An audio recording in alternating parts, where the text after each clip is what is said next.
அம்ரீஷ் தமிழ்நாட்டின் அடுத்த ஹர்திக் பாண்டியா அப்படின்னு சொல்றதை விட இந்தியாவின் அடுத்த ஹர்திக் பாண்டியா அப்படின்னு சொல்றதா சரியா இருக்கும். இப்போ நடந்துகிட்டு இருக்கிற அண்டர் 19 மேட்சஸ்ல வந்து ஆயுஷ் மாத்ரே, சூரியவன்ஷி இவங்க எல்லாரையும் ஃபோக்கஸ் பண்ணும்போது நம்மளோட கண்கள் ஃபாஸ்ட் பவுலிங் ஆல்ரவுண்டரான அம்ரீஷ் பக்கம் தான் போகுது. இந்தியாவுக்கு பேட்டர்ஸ் நிறைய பேர் கிடைச்சிருக்காங்க, ஆனா ஃபாஸ்ட் பவுலிங் ஆல்ரவுண்டர் தான் இந்தியா அப்படியே கண்ணுல வெண்ணையை வச்சு தேடிக்கிட்டு இருக்கும்போது அம்ரீஷ் கிடைச்சிருக்காரு. கூச்பிகார் ட்ரோஃபி 2024 ஃபைனல்ல அம்ரீஷ் அடிக்க ஆரம்பிச்சாரு. அவர் அடிச்ச அந்த அடிதான் வந்து இப்போ அவரை இந்தியாவோட அடுத்த ஹர்திக் பாண்டியான்னு சொல்ற இடத்துக்கு கொண்டு வந்திருக்குது. இப்போ ஆஸ்திரேலியாவோட அண்டர் 19 டீமுக்கு அகேன்ஸ்டா இந்தியாவோட அண்டர் 19 டீம்ல ஆடிட்டு இருக்காரு. தமிழ்நாடு ரஞ்சி ட்ரோஃபி டீம்ல இருக்காரு. புஜிபாபு ட்ரோஃபில ஜம்மு காஷ்மீருக்கு அகேன்ஸ்டா 83-177 ரன். லைகா கோபே கிங்ஸ் 6.25 லட்சத்துக்கு அவரை ஏலத்தில் எடுக்கிறாங்க.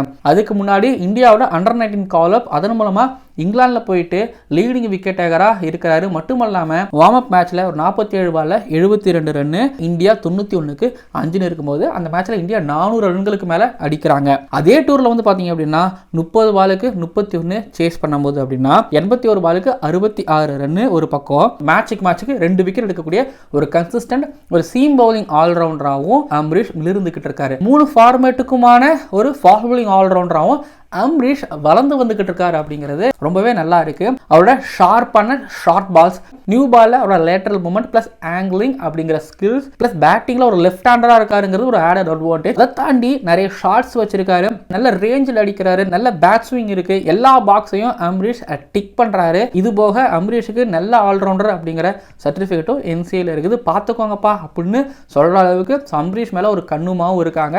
இந்தியாவோட சீனியர் டீம்ல இந்திய ஜெர்சியை போட்டுட்டு ஆட போறாரு, சீக்கிரமாகவே ஆட போறாரு அப்படிங்கிறது மட்டும் நான் சொல்லுவேன். நீங்களும் அம்ரீஷை பாருங்க, அம்ரீஷை சப்போர்ட் பண்ணுங்க. அண்ட் தமிழ்நாட்டிலிருந்து எக்கச்சக்கமான ஸ்பின்னர்ஸ் போவாங்க, நிறைய பேட்டர்ஸ் போவாங்க.